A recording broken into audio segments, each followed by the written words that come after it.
तो नेपाल के हालात जिस तरह के हैं उसके बाद अब सेना पूरी तरह से मोर्चा संभालती हुई नेपाल की यहां पर नजर आ रही है, लेकिन जो नुकसान यहां पर हो गया है उसकी भरपाई काफी वक्त लगता है यहां पर लग जाएगा उसके लिए। सिकता हमारे साथ है। सिकता, अब बड़ा सवाल यह है कि आगे क्या, यहां पर सरकार किस तरीके से आगे बढ़ेगी? क्या कोई गठजोड़ की सरकार होगी, अंतरिम सरकार बनेगी, इलेक्शन होंगे, या कौन होगा जो यहां पर मुख्यमंत्री बनेगा, ये जिम्मेदारी संभालेगा?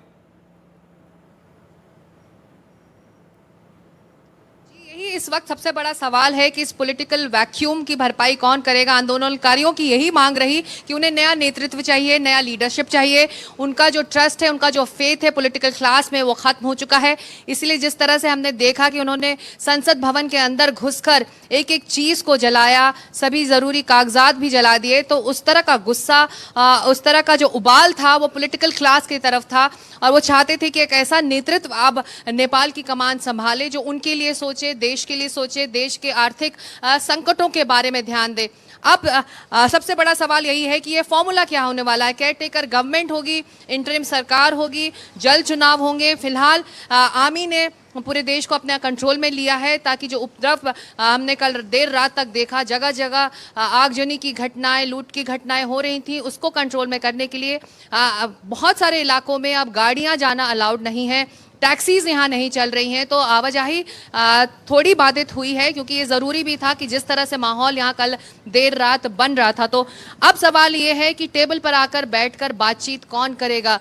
क्या कुछ ऐसे नेता उन आंदोलनकारियों के बीच से निकल कर आ रहे हैं? कुछ ऐसे नाम हैं, कुछ ऐसे 4-5 लोग हैं जो आर्मी के साथ बैठकर कुछ फार्मूला पर आगे बढ़ सकते हैं? ये बड़ा सवाल है, क्योंकि जब हम कल से उनसे पूछ रहे थे कि कौन है आपका नेता, आपको लीड कौन करेगा अगर स्टेप डाउन मौजूदा सरकार करती है, तो नाम सामने नहीं आ रहे थे। बस कह रहे थे कि युवा नेतृत्व हो, नई सोच वाला इंसान हो जो हमें एक नई दिशा की तरफ आगे बढ़ाए। हालांकि जानकार कह रहे हैं बहुत सारे ऐसे नाम हैं जो इस इंटरिम गवर्नमेंट में, इस केयर टेकर गवर्नमेंट में शामिल किए जा सकते हैं। कुछ नाम हमारे पास हैं। बालेंद्र शाह हैं, बहुत पॉपुलर हैं, काठमांडू के मेयर हैं, इंडिपेंडेंट कैंडिडेट वो रहे और युवाओं में काफ़ी वो पॉपुलर हैं, तो ये एक नाम है जो आगे चल रहा है। वहीं राष्ट्रीय स्वतंत्र पार्टी के रवि लामिछानी, उनका नाम भी चल रहा है कि क्या उनकी अगुवाई में एक अंतरिम सरकार बन सकती है।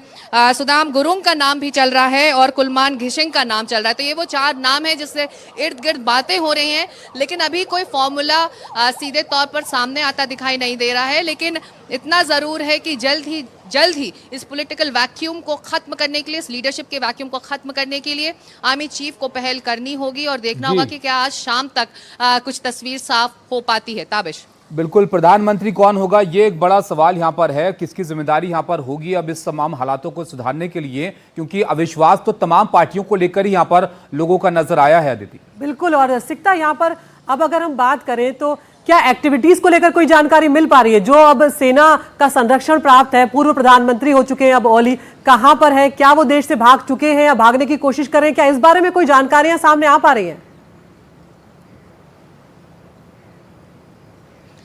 कल दिन भर जो मौजूदा मंत्री थे उनको लगातार टारगेट कर रहे थे ये आंदोलनकारी। उनका गुस्सा उनके घरों पर, उनके दफ्तरों पर, उनके परिवार पर फूटा था और जिस तरह से नेपोटिज्म की वो बात लगातार कर रहे थे। जब हम उनसे बात कर रहे थे क्या परेशानी, तो उन्होंने कहा भ्रष्टाचार और नेपोटिज्म जो पूरे पॉलिटिकल क्लास में व्याप्त है, हम वो खत्म करना चाहते हैं। तो उनको टारगेट किया गया, लेकिन आर्मी ने कल देर रात पूरे देश को अपने अधीन किया है, अपने अंडर में किया है और उसके बाद ये सभी नेताओं की जो सुरक्षा है वो आर्मी अब देख रही है।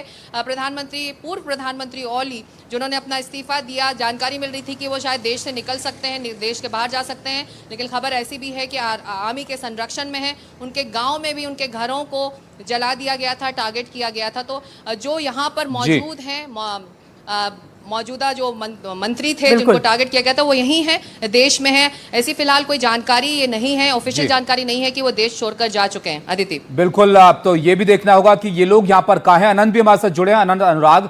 अनंत, आर्मी चीफ कह रहे हैं कि बातचीत की टेबल पर आप आइए, बातचीत से कोई इसका हल निकाले, लेकिन बातचीत होगी किससे? कौन इस जेनजी मूवमेंट को लीड कर रहा है? कोई नाम है जिससे यहाँ पर चर्चा हो, बातचीत हो, हल निकले? तो सबसे पहले मैं आपको बता दूं एनडीटीवी के माध्यम से, और ये ब्रेकिंग न्यूज भी है हमारे लिए, कल देर रात में आर्मी चीफ के साथ विद्रोही जो युवा थे जेनजी ग्रुप, उनके साथ आर्मी चीफ का इनिशियल बैठक हुई। जो अब कल क्या किया जाएगा, कैसे बातचीत किया जाएगा, किस किस से बातचीत किया जाएगा और क्या विषय जो एजेंडा होगी, सारे चीज के विषय में देर रात में आर्मी हेडक्वार्टर में जेनजी युवा आंदोलनकारियों के साथ जो है बैठक हुई है, ऐसा खबर मिला है। और आज संभवतः औपचारिक रूप से पहला जो है मीटिंग हो सकता है विद्रोही युवा के साथ। तो आप ये कह सकते हैं जो कुछ ना कुछ बन रहा है। और आपको मैं बता दूं, काठमांडू के आकाश में हेलीकॉप्टर निकल रही है, आप देख सकते हैं मेरे ऊपर जो है हेलीकॉप्टर का दृश्य आपको मैं दिखाना चाहता हूं। काठमांडू में पेट्रोलिंग भी चल रही है।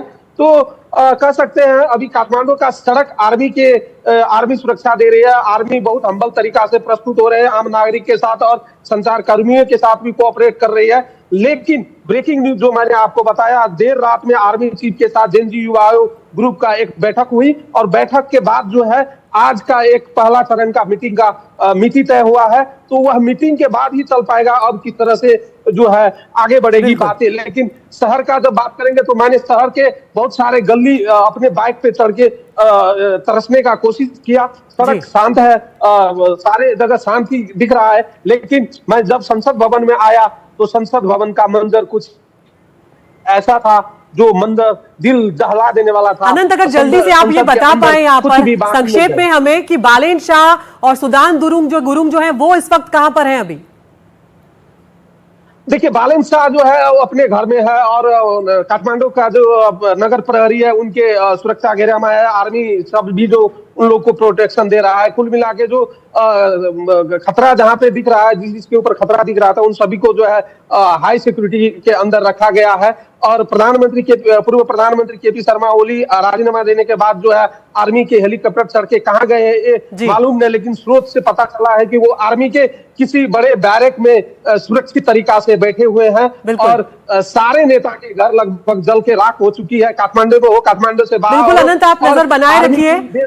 आप जो जानकारी दे रहे हैं, जो अनंत एक बड़ी जानकारी दे रहे हैं कि सेना के जो प्रमुख हैं उन्होंने कुछ युवाओं से कल बातचीत की और आगे का रास्ता तय करने की कोशिश यहां पर की जा रही है। सिकता और अनंत, आपका बहुत बहुत शुक्रिया। यहां पर तो नेपाल की सड़कों पर जेनजी क्रांति ने कोहराम मचा दिया। भ्रष्टाचार, सोशल मीडिया बैन के खिलाफ जेनजी का घुंसा जो है हिंसक रूप ले चुका था कल तक। बिल्कुल, और इससे काफी नुकसान भी वहां पर हुआ है। अब इस आंदोलन ने नेपाल की सियासत को हिलाकर रख दिया। नेपाल के कई नेता हैं जो देश छोड़कर भाग गए हैं, जो बच गए हैं वो प्रदर्शनकारियों के हत्थे चढ़ गए। ये रिपोर्ट आप देखिए। काठमांडू की इस गली में भाग रहे शख्स प्रदर्शनकारी नहीं है। ये नेपाल के वित्त मंत्री विष्णु पौडेल हैं। प्रदर्शनकारियों ने उन्हें घेर लिया और उनसे बचने के लिए उन्होंने दौड़ लगा दी। तभी एक प्रदर्शनकारी उन्हें लात मारता है और वे दीवार से टकरा जाते हैं।